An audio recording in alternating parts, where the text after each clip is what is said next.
This is my story. Down the will this rabbit hole never end? Down the rabbit hole. As you see, I'm a New Zealander originally, and this journey started in New Zealand, and I've now gone through the rabbit hole and come out in Australia. I chose a rabbit hole because, you know, our company, both countries have a love of the rabbit. So I started this way back when I went to university. In Otago, Dunedin, South Island, New Zealand. I tried learning Fortran, which is quarter punch Fortran. It used punch cards, but you had the little shards which you had to poke out with a paper clip. You know, the hanging shards of Al Gore's. And so that was my first introduction to computing.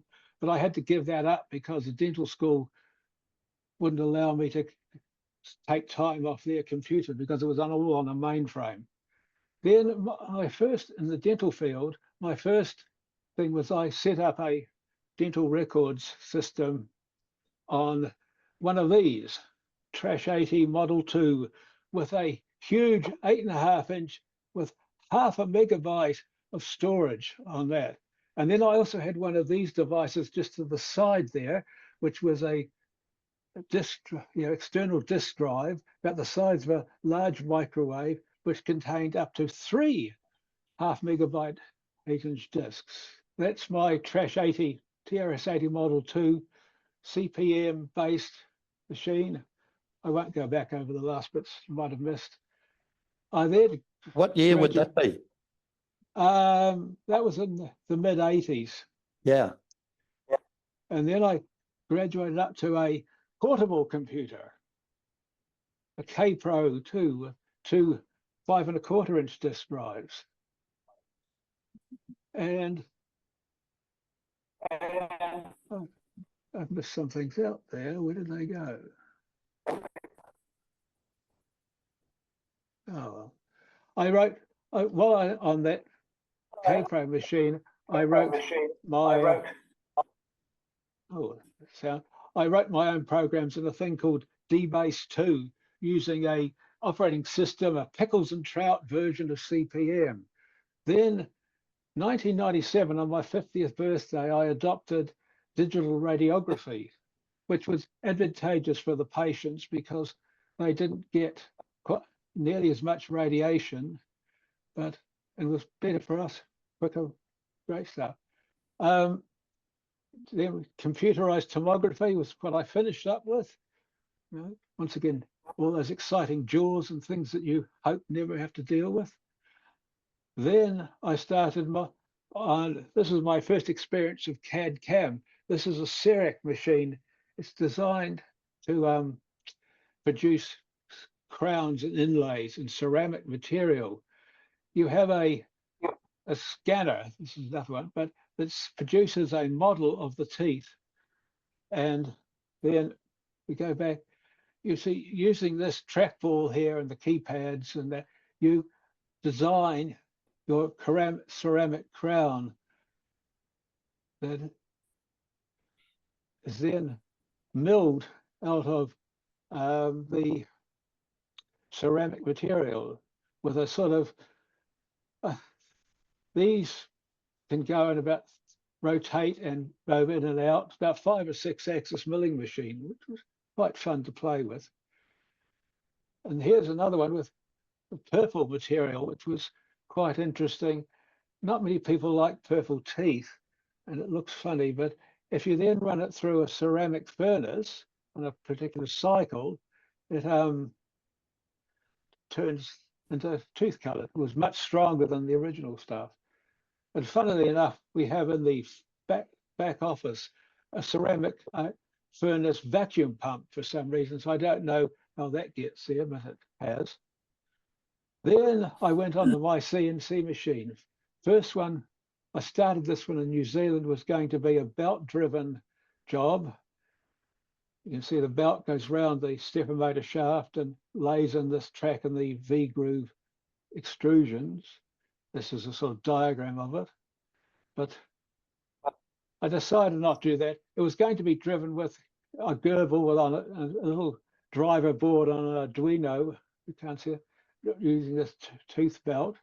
I then decided, no, I don't like this. So I went to this 4-axis Gecko drive, comes through can go from a parallel port or through here from a breakout board, which I had. And this was sort of the setup. I then decided, well, I don't like belt drive, I'll go to lead screws. The CNC machine downstairs is using ball screws, but these are lead screws, which are arguably worse. You can see how it's all assembled with these with these aluminium spacers and stepper motors hanging out in the air. Limit switches, acetal. These are the anti-backlash acetal plastic nuts that you can adjust. You see that screw there that opens and closes a jaw that sort of attempts to remove the backlash.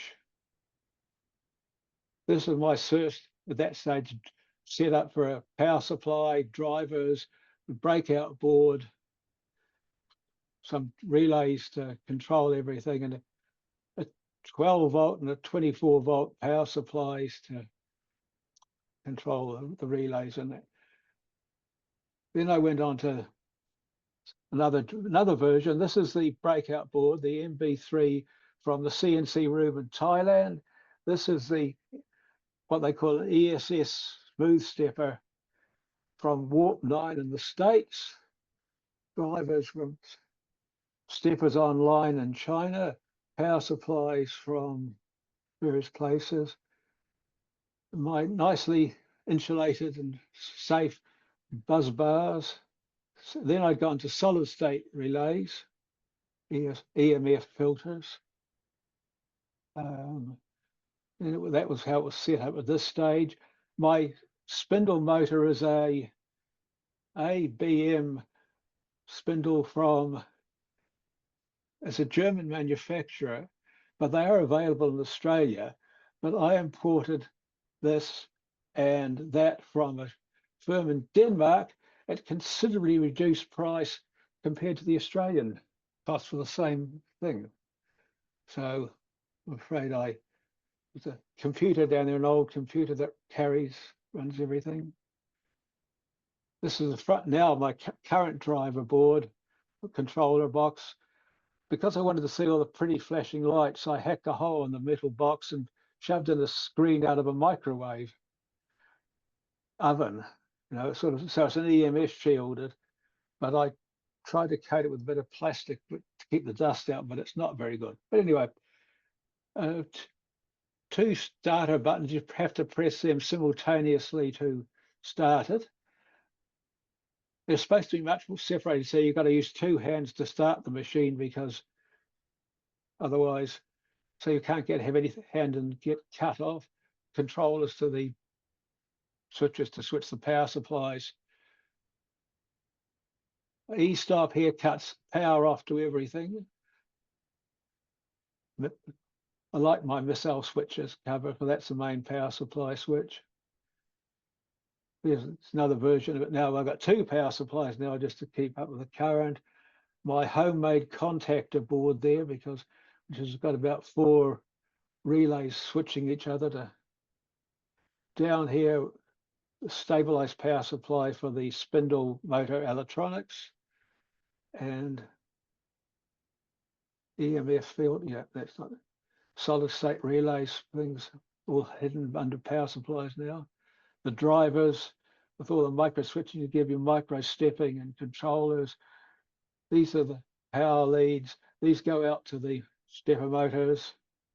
These are the control signals coming in from this board. These are all the input signals from the limit switches, etc., for the machine. These are the driver signals to the X, Y, Z, and A axis. And these are output signals, relays, and what have you. To just get a bit of microelectronics into it. 2 of my switches on the front panel were supposed to be latching, but I didn't have them. So I used a little bit of Arduino code and a couple of little relays to control the bigger solid state relays that switch the power to the 24 and 40 volt power supplies. That's just using a Mark IV screen, the way I've got it set up.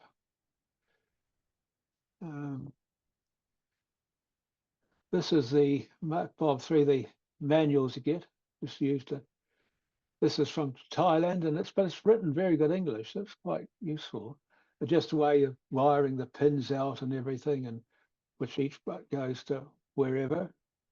Once again, and I can use a games controller as a sort of pendant for direction finding. And this is just the CNC, the spindle, because there's no feedback from my spindle into the Mark IV program.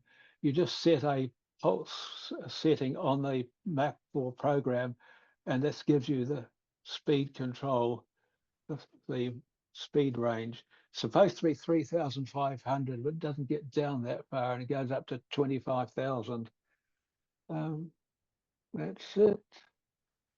Also, now my rabbit hole started diverging. Due to Mick Adams, I got led down the 3D printing path. So I started doing some designing and printing, like tool holders, and these are things you'll see, brackets to fit on the end of the stepper motors to hold the cable plugs. This is the club has this. If you don't know, we have a bamboo P1S with a multicolor feeder there for members to use. So do come and use it. This is just my design for that tool holder. Did it in this thing called Fusion. It used to be Autodesk Fusion 360, but it's Fusion, and the free version. But getting your head around that is difficult. A lot of other people particularly uses Tinkercad, so that's another way to go. But Fusion is a hard road to learn. This is just my machine moving. And once again, 3D printed bits there. This, for doing work on that thing I was milling there, I use a program called Kanban, which is free, well, not quite, but you can use it free version, which our AI expert, a human AI expert in CNC machining, John Shirt, knows all about. And this is just the settings for the milling operations, just the same things. That's a setup I have now all over. You'll see, I go, and that originally was 4 aluminium tube spacers, but I printed back there a pattern for that to replace it with thing, and then sent it off to PCLB in China, and had those aluminium bits machined for a very reasonable price, fitted them, and they're much firmer. Those are the bits of plastic I had printed to hold the cables and plugs in. And that's my first little thing I milled out, and a bit of bamboo shelving I had. This is my dust extraction. It's a high quality work zone from Aldi, with I modified and put a thin baffle dust separator in there. It works very effectively, except that it works at about 90 dB with a high pitch shrill scheme, and yeah, that needs to be replaced because I can't stand that sound much more. Just a thing I printed for a downlight to go over a workbench. Now, travel advisory: if you're going to England, just be aware of this. And the next one is, if you need medical treatment while you're there,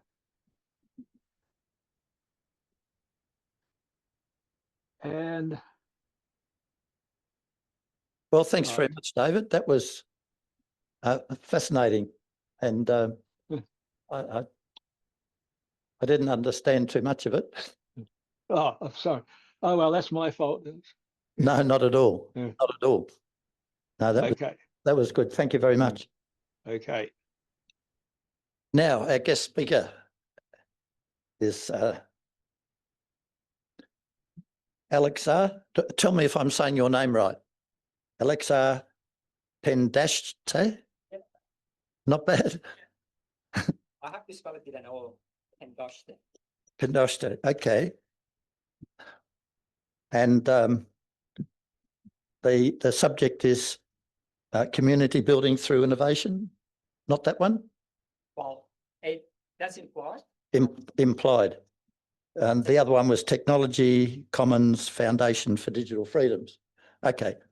And Alexar is a technologist and social entrepreneur who currently serves as president of Linux Victoria and a former board member of Open Source Industry Australia. He's an electrical engineer and has extensive experience working in government, universities, and consulting with startups, SMEs, and enterprises before transitioning into roles as a business executive and mentor. How did you fit all that in? He brings deep expertise, distributed technologies, cooperative business models, and mutual financing, and he's passionate about building technology commons that strengthen local economies, resilient communities, with a particular focus on sovereignty in the age of AI. So I'm very much looking forward to what you've got to say. Thank you.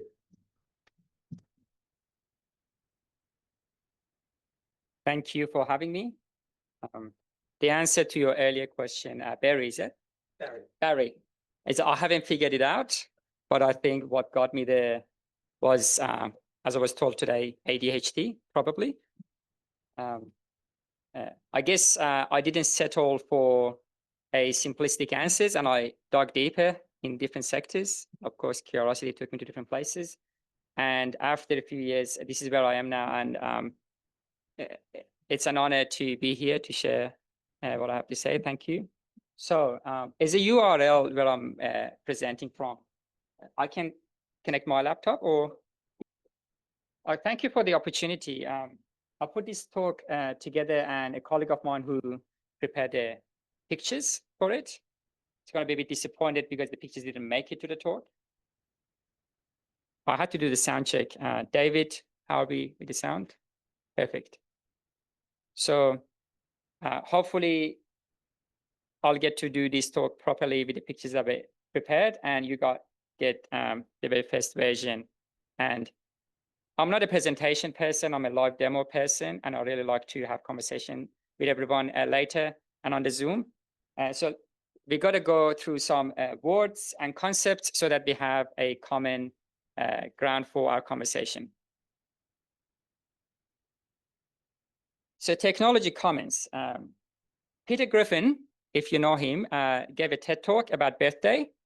And the way he opened up was, birthday can be well understood by looking at the two words, birth and day. So the same goes with technology commons.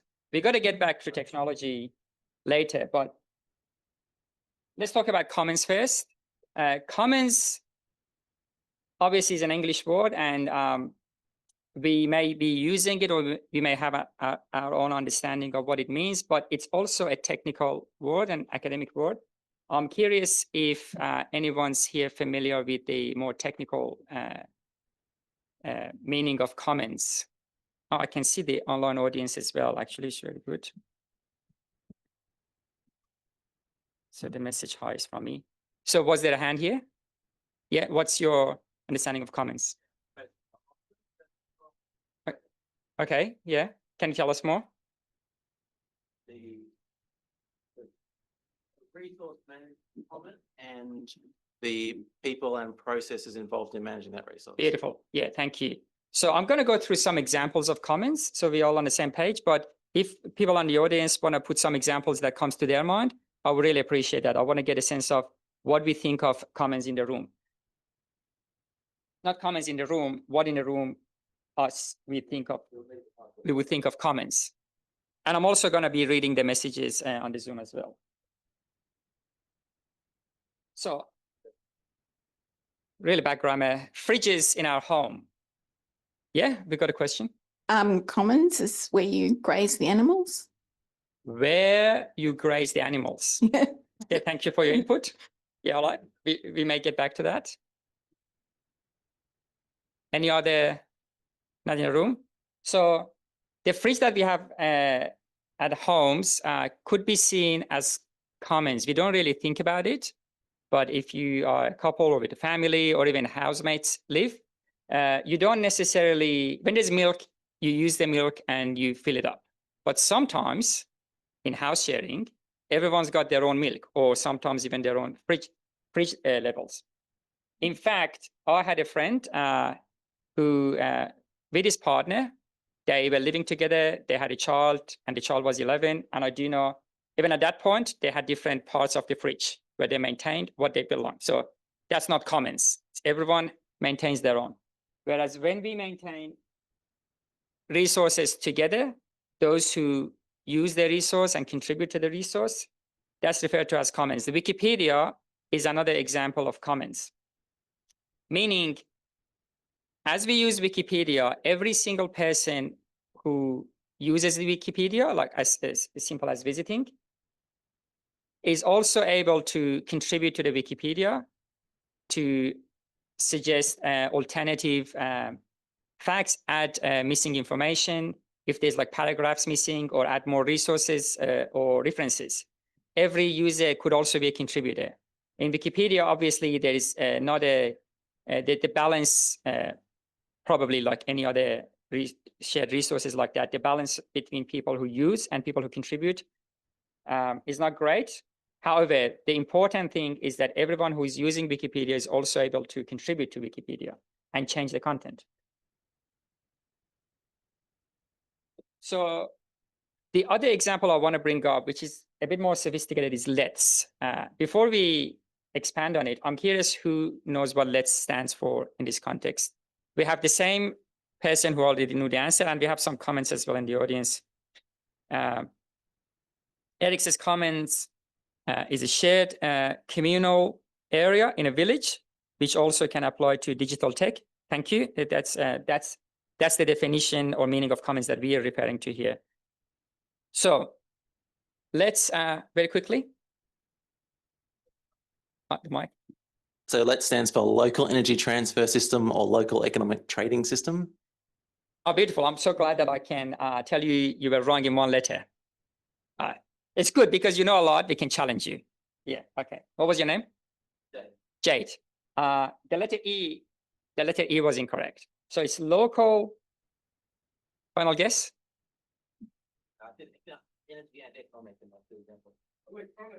Electronic. Going. Exchange.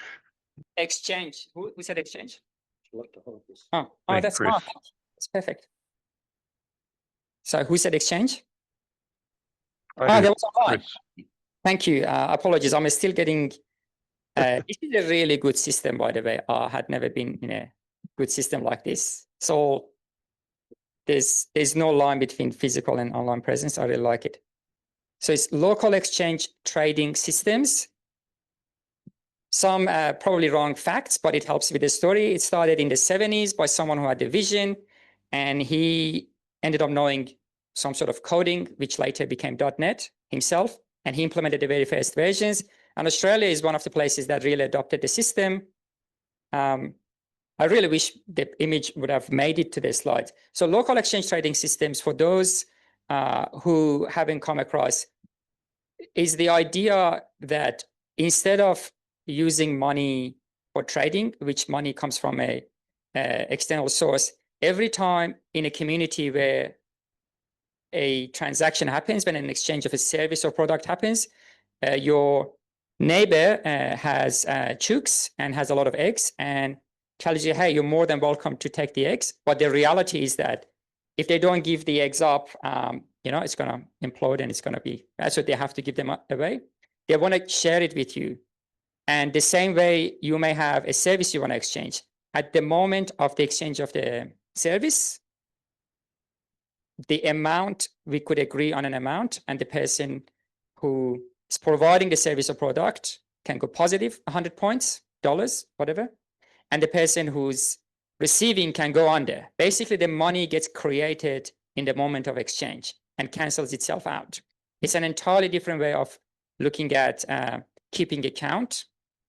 And if you want to call it money, it would be mutual money, as opposed to the fiat money that at the moment almost we all use for good reasons, which are issued separately, and it's in a way you would lose it and someone else gains it. Whereas the local exchange trading systems is based on the concept of mutual currency. It's a better word for money in this context, that you can always see how big that economy is. It could be a village, it could be even a high school. It could be any community of people who want to exchange services and products with each other.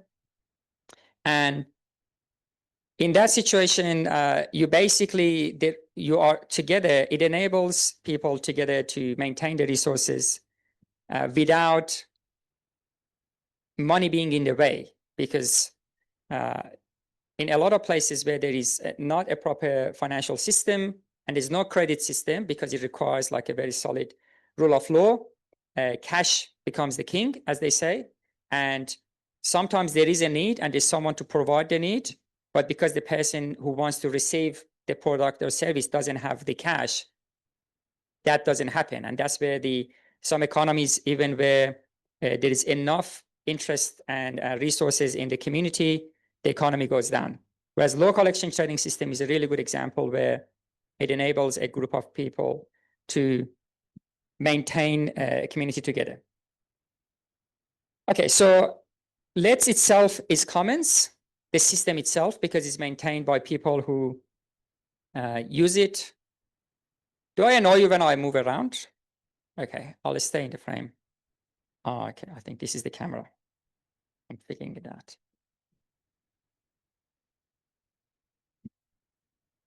So the Let's system itself is commons because people themselves could change the rules, because all those currency exchanges, how much someone can go negative before they go bounce to positive, and a lot of other configuration can be decided by that community themselves. It's not going to affect any other community. So it allows that community to adapt their currency to their own economy. Sometimes when there is a lot of service providers, you can put harsher measures. If there's not enough service providers, you can have incentives for people to come to that community. And that's why I'm calling Let's comments. A contrast to that is ATO, that I'm arguing is not. And yeah, we really like people from ATO. In fact, I actually meant that like 20% genuinely, because just like a little side fact for about the innovation. So Australia has one of the most innovative tax incentives for innovation that I've personally seen. I'm across what's around in Canada and the US and the UK. That one's called R&D tax incentives, where ATO, and I believe it's been running since the 80s or even earlier. If you can demonstrate that your expenditure in the business is for innovation pre-revenue, ATO gives you 40% or 40 cents per dollar of that expenditure in cash. And that's not credit, tax credit forward. It's actually cash that they give it to you. So there's a lot of good things in there too. So what ATO is not is commons. And because if you yourself, you contributing to the tax, you don't necessarily have a direct say in where that tax is used. Obviously, this is a democratic system, so there are avenues to contribute to that by representatives and whatnot, but not directly. That's why we're saying that ATO is not commons. And we'll have a deeper conversations with people who are in the house later. So the difference between the LETS and ATO is an example of the difference between administration and commoning. The taxation system is administered, a public school is administered, a hospital is administered, and often there is good cases for that, because you can't expect, for example, a hospital, you can't expect a community to maintain the hospital themselves. There's a lot of facilities involved, there's a lot of professions, standards that need to be maintained. So those things need to be administered. And what you would want or hope is in a high level to be able to influence the policy making and the legislation. But it's very important to differentiate between the two systems. A public school is not commoning, because if you have any innovative idea about what to teach the kids in that school, even if all the parents agree, you can't necessarily change that in a public school. In fact, I had a friend in one of the universities in Australia who was in the department of some sort of innovation name. And it took him 2 years to change the curriculum for the master's students. And this is one of those symbolic or ironic, rather, examples that I have in mind. So you can't necessarily change, and you can't necessarily do what makes sense to you. And this is the challenge that we're going to get to, why in certain situations, commoning could be a much better example. I'm going to read some of the comments.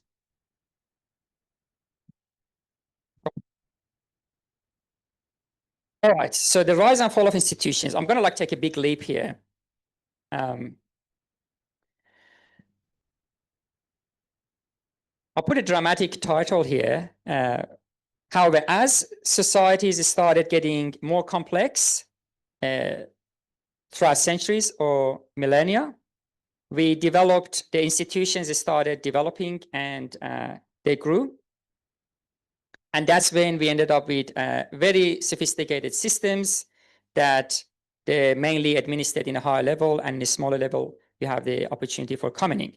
What I'm arguing is that something is changing, started changing last century, and the change itself is changing, and the whole change is getting faster and faster. So I'm not a history buff. Please feel free to correct me right on the spot or later. The way I see it, something changed fundamentally before the World Wars and after. Before the World Wars, we had very well-established and understood institutions that they had their own dynamic between each other. We had empires, and they had cultures and languages, and their barriers were very clear between them, and the dynamic between them were very clear.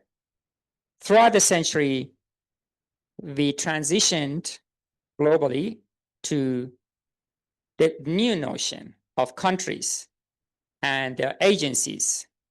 There is international organizations and coordinations, which started after World War I. The first one, I believe, didn't last, and then the UN started, and we have international treaties. And these changes could be coinciding, correlating, or even being driven by the other changes that were happening at the same time, which actually came from the war, you can also argue. Communication technologies were changing, their travel abilities, production, manufacturing, basically everything that connects people to each other and used to give value to a locality started scaling out of the locality and became more global and international. And that's why there were a lot of notions, a lot of legal frameworks and notions that were very, very new to humanity, and a lot of relationships that we have with our sense of who we are, how our community is, and what our nation or tribe or culture is, started to be influenced, because there were huge information flow streams that were affecting those. Again, I go back to the structures. So of course, when information flow changes, there's always challenges and there's always opportunities. So maybe I'll pause here for a second. Let's talk about the opportunities that change brought to us. If some people want to think of some examples. From the shift that we have from the previous centuries where everything was local and the emperors and kings and queens and locality to the world past war. Everything's bigger and more dangerous. Oh, okay. That's, yeah. I guess you can see that as an opportunity somehow. If you're a conglomerate, yeah. We could Yes. work with people across the globe. Yeah, fascinating. Yeah, like an individual person, like a normal, ordinary citizen of a place, has the opportunity to work with someone from elsewhere, which if you bring the scale back in the same location 80 years, 90 years prior, it wouldn't even have been something that they would even imagine or dream. Another example. So the ideologies, basically when you can think of an analogy of the light. When the light comes in, there's the exchange of ideas allow for mixture of some ideas and new ideas come around, and also suppressing ideas can't last anymore. The ideas or ideologies that were suppressing some energy or some aspects of people or communities, they can't last anymore because people start seeing that in the contrast. And with telecommunication, I should have put, with communication, for example, you could see at each step at a time where the print came, where the cable TV came, when the blocks came, every step at a time, more and more ground level ideas were exposed and spread, and that allowed for more local and smaller levels of societies to know what others are looking like and what they're about, and ask certain questions and basically demand more. However, the challenge is, and the reason I'm calling this the rise and fall of institutions, is that it's not about any particular institution, whether being church or university or the industry or other institutions. It's about the fact that all these institutions, before they had time to adapt to the change, whereas now information flow is so fast, and the way people in different levels, whether it's individually, family, community, and nationally, are trying to understand who they are and what they want to do, is changing so fast that they don't necessarily, they're not necessarily able to keep up with that. Okay, so that's where the challenge comes in. So there are a lot of opportunities, but it can become really challenging because I had an adaptation. So when change is happening, you got to adapt at any level. And whether you actually think about it or not, we are adapting. In our lifetime, we saw how computers came, telephones changed, medium of entertainment changed, and we're all adapting. Things around us are adapting, businesses and communities are adapting, so are communities and institutions. When the rate becomes too fast, those invisible communication or dynamic between institutions that were holding them together and allowing them to evolve start failing.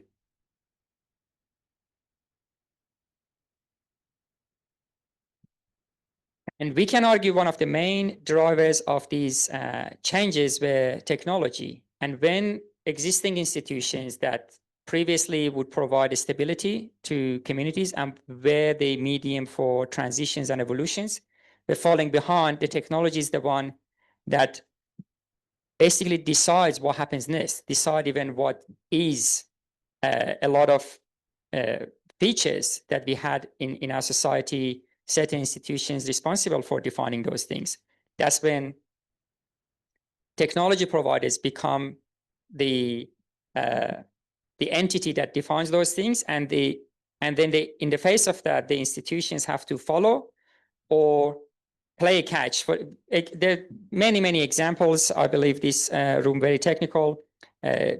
Just one example is how Uber, for example, comes in, and the strategy of Uber was very clearly from day one was to ignore regulation anywhere they go.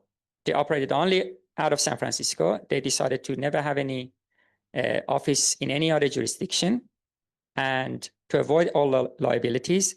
And they basically made their way to the adoption by paying all the fines from all the Uber drivers to beat the local taxi industries. So there's a lot of aspects to that. The only aspect that I'm pointing out here is the fact that local economies or regulatory bodies had no say. Even the industry lobby, all those asset holders, how much would a taxi license been? $500,000, I think, something like that. Yeah, those are like someone's property, like a family. They were all lost very quickly. So there were a lot of stake. It wasn't necessarily political or policy making. Whereas you can see in first time I saw that in Brisbane Airport, I think it was like a dedicated space called Uber, and everyone else had to walk further. Now in Melbourne Airport is the same. So that's just one example of the attitude of technology. And in San Francisco, that's called disruption or fail. What is it? Fail and break? Fail fast? Yeah, so that's how things are done. Again, there's goods and bads about it. But right now, the only thing I'm highlighting is that this is how the change is happening. And in every jurisdiction that you look at, normally other institutions that had to be or used to be the custodian of that area, they're all playing catch. Or basically, in many cases, I won't need to name, are irrelevant. And basically, the population's moved on and they're ignoring that particular institution. Sure, please. I'm just interested because just thinking about it, at the same time, the institutions you're talking about, so that the nation states, the governments or whatever, they're also trying to push the adaptions down. So you've got, say, Bitcoin, the local government trying to tax Bitcoin, or the internet and the local government trying to regulate the internet and take control, so only their sort of stuff would be put on it. So how do you see that rising within it? Now, the great example. So, and thanks for interjecting as well. It gives me a good sense that what I'm communicating roughly what's in my mind. Bitcoin is a great example of that. Before Bitcoin, digital currencies were a thing, and they would come and go after a while. As soon as they get a bit bigger, they would be down. So there was one called, I think, gold something, that that guy saw everyone else who'd done things before trying to dodge SEC, I think, SEC in America. This guy did everything by the book, every single thing, but when it took off, they put him in jail. Like, very simple. So exactly like you said, when the institutions could, they want to suppress. But then at some point, it bounces, and then they have to adapt. But when they adapt, they're not leading it anymore. And you may not like a particular institution in a particular jurisdiction, but what I'm raising here is I want to raise the fact that in a more abstract level, the notions of institutions that brought us stability and where the good ones were a vehicle for us to evolve, that notion is it's challenged and risk. And there doesn't seem to be any alternative that everyone can go to. That's why we, in my opinion, at least, we're seeing one of the main reasons that we're seeing a lot of turmoils, like traveling around the world geopolitically, because those stability frameworks and membranes are lost at the moment. So the entities that I've picked for us all to think about in different examples that we're talking about here is a person, an individual, such as yourself. A community could be a family community you belong to or you feel like you're part of. And a nation. So for some people, community is a very strong part of who they are, especially in the more collective societies. In more individualistic societies, if you ask them what community you belong to, they may not even be able to necessarily name a particular one. But definitely everyone would strongly resonate with a person or a community. And a nation is a really important one, firstly, because it issues our identity in a very strong way, or a form of identity. And also we are in the jurisdiction of a nation. I'm arguing. Again, there's a difference between a state and a nation. That's nuanced, and we don't get to that necessarily. Okay, so all these elements, I want to get us to think about these things. Again, these are not things that we never ever needed to think about, because they were all implicit, imposed, and if someone had different ideas, they had to find their own way, because everything was in balance to everything else. Whereas now when we think about it, we can, for each entity, we can separate the notion of what that entity is in 3 different ways. What it does, that defines that entity, but more importantly, it is who it is and where it is. So I'm arguing that these differentiations wasn't needed at all when you go back before World Wars, the previous world, because everything was local, physical, and everyone knew in a way their place in society. And if they didn't like it, they would try to make some change. And even that change, information would travel very slowly. So what it does and who it is and where it is, it was very obvious. If you saw someone, if you were trading in a trade route, with the language, you would understand where they're from, where that person, who that person is, very, very strongly correlating with the culture. Whereas right now, especially in like this talk is happening in Melbourne, Australia, and at MelbPC, by the way, I wanted to mention at the beginning of my talk. This is a very multicultural place. We all know, I think I'm classified as an immigrant. So when you see someone, just because the way they look, you can't guess, right? The person might be born here. I was actually talking at the Innovation Week yesterday. This person said, he's Vietnamese, and I want to hire some Vietnamese developers. And soon in the conversation, I realized he doesn't even speak Vietnamese. He was born here, right? So you can't necessarily tell. So all these boundaries are changing, and basically it becomes case by case, contextual. And when change is fast, the adaptation I'm arguing happens in the what it does level. So we're all in Melbourne again, and we went all through this collective trauma of the lockdowns and like the glooming lockdowns, and especially the second year where it felt like it's happening again.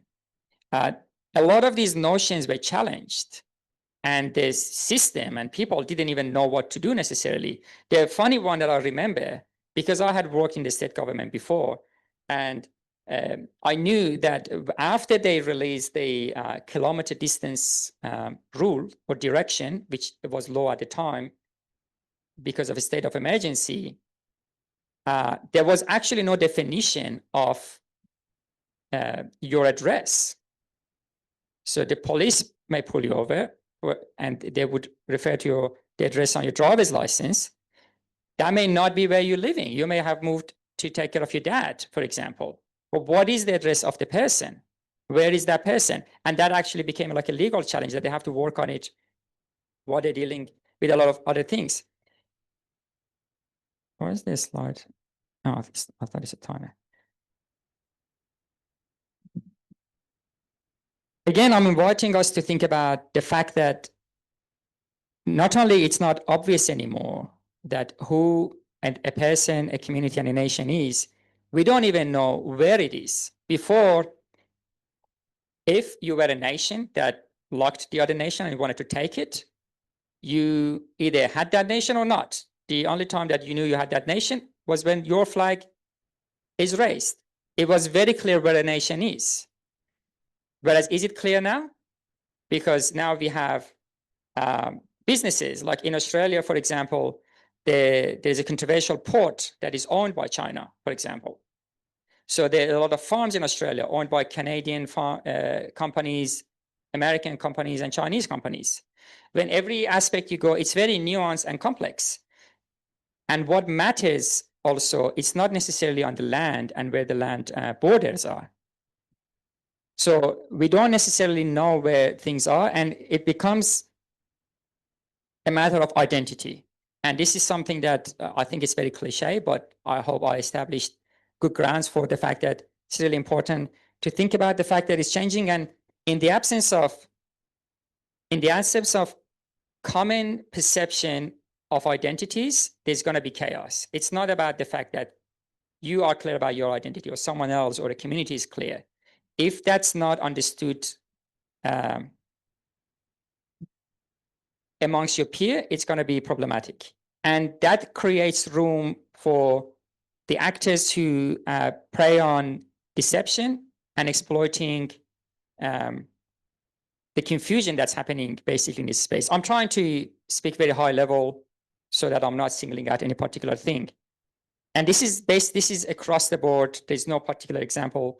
I'm not necessarily seeing this problem in any side, any area. I argue and I challenge you, you bring up, I can point out if it's the left, the right would do the same thing. It's not really about those good or bad anymore. These are like fundamental challenges that we have. And when we were talking about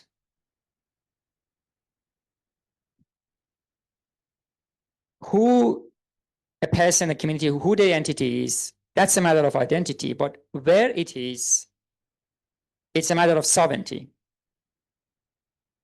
And the challenge that we're facing now, as things change, the aspect of freedom that is prioritized, and it has to be because adaptation needs to be happening really fast, is the agency that's been taken care of, because agency is the one that is felt immediately. So as a global supply chain is affected, people's ability to buy things is affected. You don't want that. You very quickly try to address that issue, but that's agency. What I'm arguing is that there's something a lot more important than agency that basically allows for agency to be even real, which is the sovereignty, which is more fundamental, it's more abstract, and is more likely to be to receive less attention that it deserves in the face of rapid changes. I'm going with time.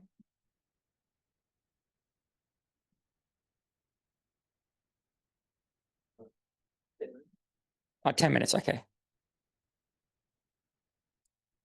So I like to dedicate this 10 minutes based on priorities, first with conversation with the audience. If there's, I don't expect questions, to be honest. I really like to know comments. So I'm more encouraged to have a comment or opinion, and I'm happy to echo that and share it here. If there is something that you think can be discussed or is a question, we can go through that. And then I can wrap up with some final thoughts. There was some discussion on the radio this morning about the Australian flag, and this comes into a question of identity. And the thought that some people were saying is having a Union Jack in the corner suggests a close alignment with Britain, whereas it ignores an alignment with our First Nations people or our immigrants from other places. And it was pointed out that Canada, in particular, had done a good job with coming up with a flag that everyone was happy with, give them identity. Thank you. That was a good example and very timely. For those who are here in the room and watching live, we all know we just went through a protest on Sunday that, again, it's not about whether the protest is right or wrong or any of those things. If we observe the fact that there's so much energy that doesn't have a channel to be expressed, and I'm arguing these are all the energies that we have to think about and think about it on a grassroots level, because the existing mechanisms that we have to collectively think, which is universities, to collectively decide, which is, we can argue, policymakers and the government, whether it's the public sector regulators or the legislators, and the industry, those mechanisms appear to be much, much slower. And then even their attempts, it's very sometimes come across funny, confusing. Like I'm going to call out one particular legislation recently that's really confused me. I haven't had a chance to actually look at it, where it was announced that YouTube is a social media, and if you're under 16 or 18, you can't be logged in to watch YouTube. Like, this is like really confusing. I understand there's issues, but the way you address it. So there's no easy way, because there's not enough time for all the perspectives to be heard. I'm looking at the comments to see if there was, thank you for coming, Barry.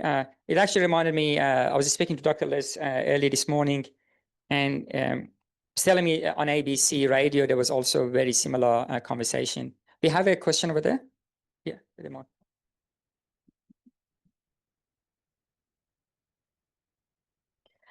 Would you consider crowdfunding as commons? So the question is, would you consider crowdfunding as commons? It's very, very relevant, and it's one of my favorite ways. Crowdfunding is a way for enabling and strengthening commons, definitely. Definitely. Thank you. That's a really good example. Because when it comes to financing, again, we have institutions that have their own roles to finance. And usually a business, let's say, is seeking $30,000 for starting a new business. However, okay, let me tell you what's right now in my mind. One of the things that happened during COVID in terms of crowdsourcing, you mentioned crowdfunding, yeah. But I'm going to like extend that to crowd financing in general. One of the things that happened during COVID, I don't know, I'm very curious if anyone's noticed here, YHA Youth Hostel Australia, that had a lot of properties in different cities, they, as I understand, I may be wrong, they had to sell a lot of them, which was a shame, because it was very affordable. It was like a really good place for travelers and backpackers, and they had managed to keep a really good culture. So I was told with a good colleague of mine that that's not how they do things in Italy. In Italy, when a business is about to go down, calls out the employees. I'm not calling out YHA as a bad example. YHA is a good example, but we don't have that culture here. As I understand, in Italy, when a business is going down, next step is not administration or liquidation. Next step is calling out to all the employees if they want to take over the business and the company and see what they can do. So that is the next step. And that is just such a sensible thing to do in all fronts, not just for the employees that they can co-own the business they're working, whether it's a cooperative or any other form of employee owned, but also for the whole ecosystem. Because every time administration happens, similar to a divorce, it's destructive, it's rushed, the goodwill is usually not calculated, and things are not preserved. We couldn't do that with YHA. So YHA silently went on there and had to give up their properties. When Virgin Australia went through a similar thing, I don't know if you remember, had to go through voluntary administration. Again, there could have been an initiative where all of us, when we fly, we have 2-3 choices. The Tiger is not anymore. We have 2 choices. There is Qantas / Jetstar, and we have Virgin. Basically, we could have very easily pulled enough funding to buy Virgin Australia. I'm just putting it out as an example. Whereas we don't have these mechanisms, because we don't have this language. And Australia is a very interesting place. Similar to many other areas, Australia had it right in the past. Australia is one of the homes for the cooperative movement, as I understand, for the mutuals and the building societies and others. When you go to manufacturing, Australia as again, I was told, and I have looked at the history, has been the place where we have manufactured things. We've been not ahead of the IT and the networking and the computer science, but very, very close to the edge in terms of connectivity and the internet infrastructure. However, for some reason, in the past few decades, we've lost that trajectory. And if you want to look at another country that has been prospering similar to Australia around the same time, it's been Argentina. If you want to look at where you could be heading, just because we've had it good, it doesn't mean it's going to continue to be good. There's countless examples. It's not even history, it's just modern geopolitics that you can look at. So it's really important that we don't wait. What I'm arguing is that it's not about competency of any particular institution, church, university, government. It's not about that. We need to have mechanisms where we bring our thoughts together and we make decisions and help out the institutions. And the good thing, maybe I end with this positive note. The good thing about this whole thing is that every single technological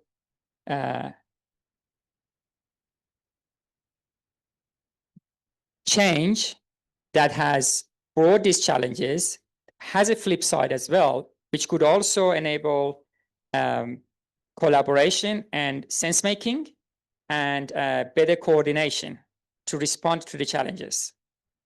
And that's true for almost every one of them.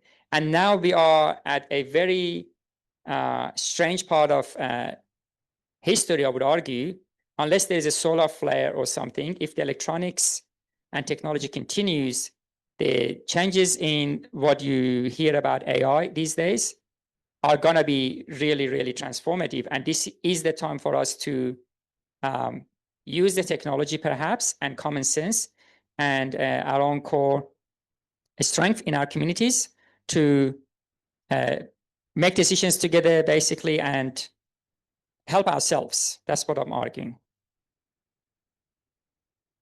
Is it a good time to drop the mic? Yeah.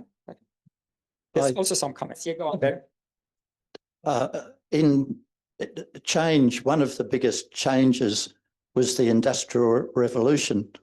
And it's interesting to think about why that happened and when it did, and why it happened why it was initiated in Britain.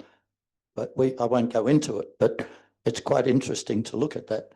It's also quite interesting that whilst Britain prospered, there was a big difference between the rich and the poor. And the poor people didn't get a share of it. But that was a big change. It's interesting to look at some of the big changes that have happened in the past because it can be educative in thinking of the future. No, that was a great example, Barry.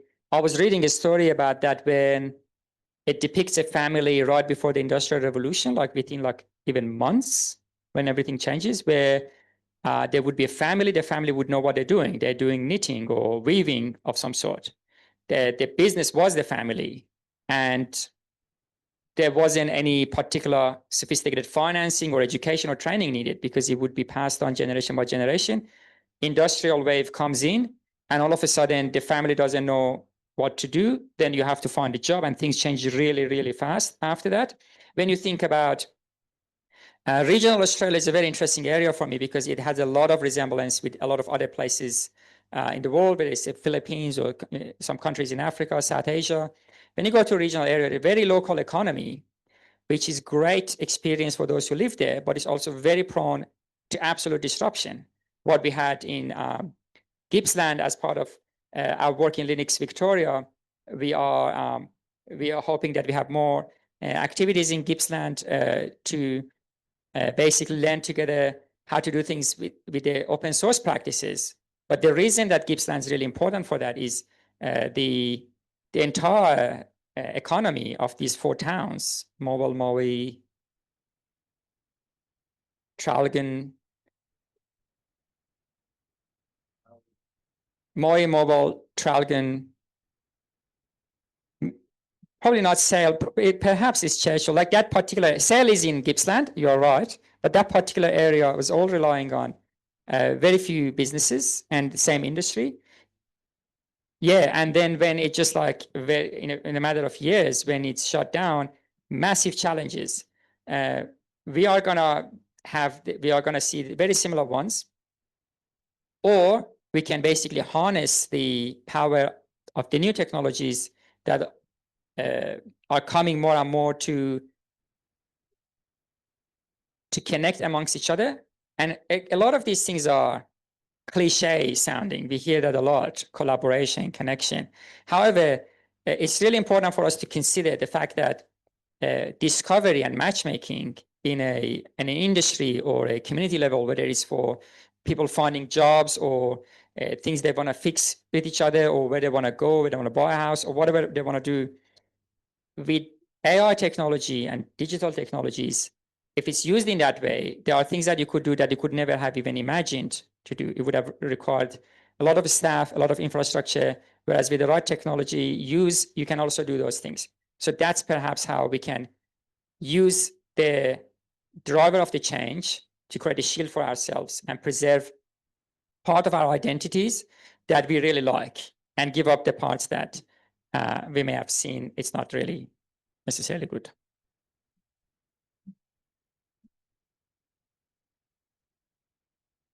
Okay, we need to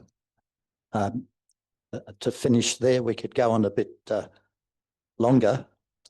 I did a couple of study tours to Russia earlier in the century, and when the Soviet Union collapsed, the people who were operating in the various factories and other institutions, which were all state-owned, the state collapsed, and the people who were there ended up owning them, so that the guy who was the manager suddenly found he owned the place. And so that was a form of cooperative, I think. It was interesting. Anyway, Alexar, you've given us a few things to think about, and we really thank you for that. And thinking about those things is fairly stressful. So we have some medicine which hopefully will calm the nerves, and thank you. Yeah. And thank you very much. Thank you, Barry. Today we had a meeting with the SEV, Southeast Volunteer people, about 3 students from RMIT working as project managers to convert the old library space into a podcast, possible video studio. Very profitable meeting with these, and we'll be going ahead with that, I think, soon. We've got to meet the 3 people involved. Next, 3D printing workshops. Supposedly Mick was going to run these on the 1st and the 3rd Wednesday of the month, but at the moment they're on every Wednesday of the month, and Mick is getting a good response. And today was a very interesting workshop that was going on, from printing filters, I'll call them, for telescopes, focusing aids for telescopes, little bits for quadcopters, and he was trying to fix up an old printer, and there was another machine, a sewing machine being maintained there. So his 3D printing workshops are expanding, and they're very interesting. We have an interesting group of people who turn up. The CNC project is now running, but like anything, the journey is more interesting than the destination, and we're now in the process of rebuilding the Z-axis to make the whole thing more rigid. So that meets every Sunday. More people. The microcontroller Saturday workshops are very interesting. There's other people there, and they're very helpful, and you go along there with, well, I go along there with expressing my ignorance, and people are there to help me learn my oscilloscopes and other things. So they're worthwhile. I'd like to see more people there. Monash University students, elective, are developing a proposal for a membership campaign. I think the best way to describe it. So was pulled through Paul Shipley, and I've met 5 students and they're working on it and going to come back with a presentation. And on Friday morning, for those early risers, there's going to be a Kingston business leader breakfast meeting at 7:30 in the Bart room. All about networking. It does cost you, and if you want to go, contact Secretary Kirsten. And my little plug, if you don't mind, is my potluck picks next Monday, 11 o'clock. Come along, have a chat, tell us what you're interested in, tell us what you're doing, your latest and greatest, or just reminisce. Come and see us on 11 o'clock on next Monday. And that is my president's report. Thank you. Or vice president's report. Don't get presumptive, David. Acting President's report. Yeah, okay. Sorry. Okay. Thank you. Thank you very much, David. Now, Bert's going to speak to us about the iHelp, which is one of the most important features of the club, I think, where people can call them up and get some real help. It's a fantastic program. And Bert will talk to us about what's happening there. Then, Bert, you'll do some Q&A for those who want to. And at 9 o'clock, if we're still going, we'll formally close the meeting. And if people want to keep Q&A going informally, we can do that. We can see you, Bert. Yeah. We can. Sorry, We We can see you and hear you. can you? You can see me? And we can see you. Yes, you look beautiful. Oh, because I was trying to sign in again or something. I don't know. I don't know what's happened. No. No, we can see you all right. And all of the background is blurred out, which is useful. Okay. I can't see myself, but anyway, Yeah. that I don't need to. As long as you can hear me and see me. Well, you don't need to see me much. As long as you can hear me. All right. I haven't done iHelp talk for some months.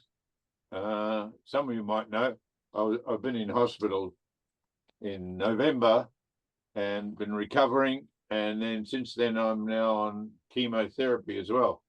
So there's a few things setting me back a little bit. Anyway, I'll give it a go. I can still talk and sit here, so I hope it looks all right, because I can't see myself. I don't know how that plays. You look fine. Yeah. Thanks very much. Right now, I really didn't have a lot I could talk about, so I've listed a few things, and I hope this is going to be of interest. I was just going to read out a few statistics, because iHelp is pretty active group helping our members. So it'll just give you some idea of how much is involved. So in June and July, the total jobs raised by people was 41 in June and 37 in July. The number of members that were involved, so there's several repeat ones. So 37, that means 4 were repeats. 37 were different members. In July, we had 33. So yeah, consistent. About four members, have multiple requests, or I suppose it could be one with 4 requests. But anyway, in August, we had the numbers were 22 and 21, and to date in 2025, I'll be going back to 1900, was 301 and 161 members involved. So there's probably roughly members that have roughly had two questions in. So a lot of the members are ones that have just fairly relatively easy things to fix, and some of them aren't. One of them that was a big problem was the change from Windows 10 to Windows 11, and we had multiple requests for people wanting support because they didn't want to go to Windows 11. I wouldn't have gone to Windows 11 if I could have, but anyway, I wasn't able to, so I'm using Windows 11, probably like a lot of us. Okay, so what I thought is I just tell you about some of the questions that we've had. Some are more complex than others. If they're too complex, I have to hand them over to someone else. I can do the relatively easy ones. And usually I've been known for my patience. I don't know how I manage that because I'm not usually very patient, but some of the people I've helped, I've been on the phone for about an hour and a half helping them. And it's great to help people who are in trouble. Really, well, I don't know, I get a kick out of it. The only frustrating thing is that quite often the people you're trying to help decide, oh, no, I don't want to do that. I want to do this, and they'll do something. And you're trying to help them on Quick Assist or TeamViewer, and then they've done something, and you've got to somehow or other get back from there. So, but that doesn't happen all the time. It happens perhaps a bit more often than you'd like. But anyway, so I thought I'd read out a few of the types of things that we've been helping with. I've only been on for the last couple of rosters for the last 2 weeks or so. So there's only a couple that I've been involved with, but I'm just going to read out a few. And so one of them, let's start off with this one. One of them was this person who said that they had evidence of hacking on their PC. So we one of our members then issued her a new password, so that should protect it from that. So the other one was request to access spaces. So, and they were then given assistance by Harry, I think it was, enrolled them in Allco. I'm not sure what Allco is exactly, but anyway, and list of spaces. Who else? One needs help with Teams, has a microphone but no camera. So I guess he was going to be like I feel I am now, talking but not being able to see myself. So, which is good. We can all see you. Yes, I know you can see me, but I can't. So that's good. Anyway, sent. So yeah, so he was sent Microsoft advice. The report's all well with the session. Okay, so that was the report back. Another one hasn't used their emails for 4 months. Seems a bit strange, doesn't it? I think if you haven't used it for 4 months, do you really want it? But anyway, they did, and so they had to be all configured back again to see their mail. So they were accessing it via Office 2010. I guess that was probably Outlook. Anyway, 2010. Okay. She was adamant that she didn't want a new computer and will rely on Norton for any protection. I still remember George telling us a few years ago that we didn't need any additional malware protection because Microsoft finally had bought this very good company, and their protection was as good as any. So I don't have any protection, and a lot of people that ring up and say, oh, I want to install Norton or whatever. So you can if you want to, but you should be fine without it. Anyway, that's that part of it. The other problem I have sometimes are people with Thunderbird. I don't have a lot of experience with Thunderbird, and then for me Thunderbird is like Apple. everything works in a very foreign way, so I have trouble with it. But anyway, we have quite a few people that use Thunderbird within our iHelp group, so we're able to give them help. Yeah, we had one interesting question from one of the members that I actually happened to talk to, and the question was, what did we think of CrowdStrike Falcon? It might be interesting to find out from all our members what they think of it, because I've got no experience with it. I looked it up on Google, and it said it was an EPR endpoint response type of protection, and this is a fairly sophisticated protection against people hacking into your particular computer. I never felt that whatever I had on my computer was that much worth hacking. But anyway, is there anyone that's familiar with endpoint response and that type of protection against hacking?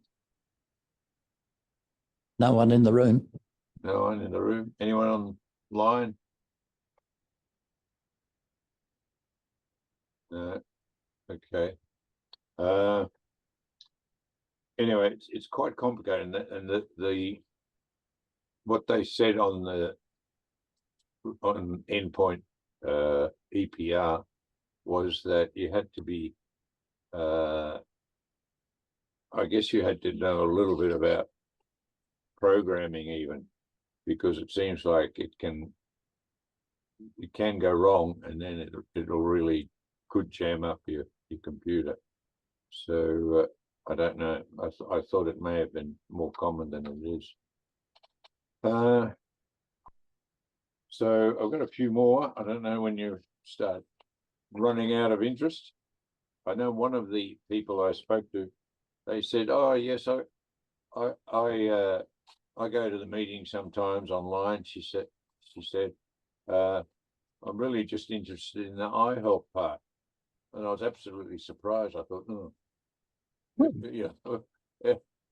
people interested in our little part wouldn't be so interested, but I think they like the probably the questions and that afterwards, which I'll be struggling with. Okay, just having a quick look so I don't tell you all of them. I've got a few listed here. Yeah, there's one. PC has errors and has trouble logging in to his desktop. So someone ran a quick assist on there and fixed the errors, ran SFC. I don't know if, Harry, do you know what SFC is? Thinking about it. All right. I don't know if anybody else knows what SFC could be. That was, on iHelp, every job we get, we report it into a spreadsheet, and I've just taken these from the spreadsheet. So that's why whoever's written it in has written it shorthand, expecting us to know what SFC was. I don't know the context, Bert, but SFC could be the system file check. Okay. Oh, yes, of Command. course. Yes. Oh, okay. Right. Yeah, that sounds about right. Could be that. Yeah, it's a DOS command Right. Okay. that you get to check if Windows is okay. Right. It just checks the system files as per. Okay.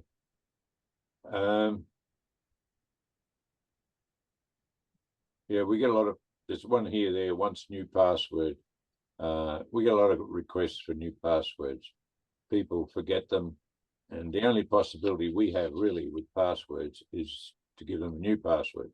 We can't say, oh yes, this is your password, because it's not kept. Once we've given it, we don't have a record anymore. But we have the ability of being able to give our members new passwords for their email. So we do that. We get a lot of requests for that. It's probably the most, third of our requests, perhaps, maybe not that many, perhaps 20% or something. Yeah, I had a really weird one. Someone, I'm not sure how they were able to do it. They suddenly got all their emails, and they were in HTML code. So instead of being able to read his emails, he was just getting all the HTML code for that email, and it was only happening to some emails, but not others. Do you remember what happened to that one, Harry? I thought that I think someone reset up his again. It was Thunderbird, and reset it up. He was helped eventually. Okay, another new password. Can I chip in here? John Thompson here. Yep. You mentioned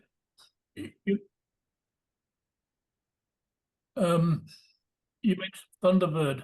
I've had a lot of trouble with the Android versions of Thunderbird, and I've had to uninstall them on a couple of tablets and a phone. Oh, right. It's working fine on a desktop and laptop. Right. So it's working fine now, but at times you've had to reinstall it. Is that what you're saying? No, I've uninstalled it. Yeah, you had to uninstall it and then reinstall I'm it. using Gmail Direct now. Oh, right. Okay. So you've uninstalled it and used Gmail. Yeah, I don't know. Harry, have you got any experience, or has anyone?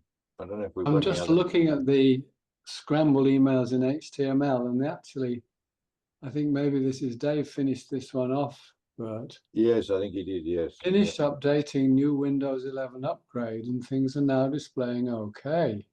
All right. Now, is that just coincidence, or is there some way in which the rendering of the HTML, which is after all what gets transmitted, right? So it's the email client you think of as doing the work. Yes. I can't imagine how something that what caused to the operating system might be involved in that, but this may just be coincidence. Anyway, that's what's on our record. Yes, that's right. You just reminded me. Yes, they were halfway through changing over from Windows 10 to Windows 11, and I they were think waiting if they were for that. partway through, I think if you're halfway through an upgrade, the computer is in a funny state. Yeah. You're supposed to leave it alone. Yeah. And in principle, I look at other people in this room, I think, know a lot more about this than I do. The new one shouldn't really be operating until the upgrade is complete. But I'm sure when you're doing the complete replacement of the operating system, the whole system ought to be left to finish it, please, Yeah. So it may be half an accident, because I can't believe that there's normally a serious role for the operating system beyond its normal when a program is converting one string of symbols to another, which the latter happening to be the one that you and I can actually read. Yeah. Or at least what we want to read. Yeah. But that's a nice example. Look, we've been exchanging a bit of, Bert and I have been exchanging some of the stats. And on the one hand, we have what you might call nearly modal things. I looked at the last 60 days, and I think email came top, but then the login one, because the login one is really our kind of bread and butter, isn't it? Yeah. Then the fun thing about it is that the others from all over the place, you can't generalize the things that come into iHelp. And they're often very fun things too. Not unlike the HTML one, which although it's email, you can tag it as email. I don't ever remember that coming up before. No, not that one. I mean, we've got some things that just repeat all the time, Harry, like people wanting passwords and forgetting them, that sort of thing. But yeah, then there's quite a few things that are suddenly hit you and you think, wow, how are we going to fix this? But I think that's the good thing too. You know, there's a group of us, so usually there's someone there that can fix the problem. And you know, there's a couple of you that are probably doing most of the fixing for the hard problems. So, but there are a lot of people with very basic problems, and you know, I can help them. And yeah. Okay. Bert, we've come to 9 o'clock, so Yep. we will close the formal meeting. The recording will stop. Okay. We can keep going with Q&A as long as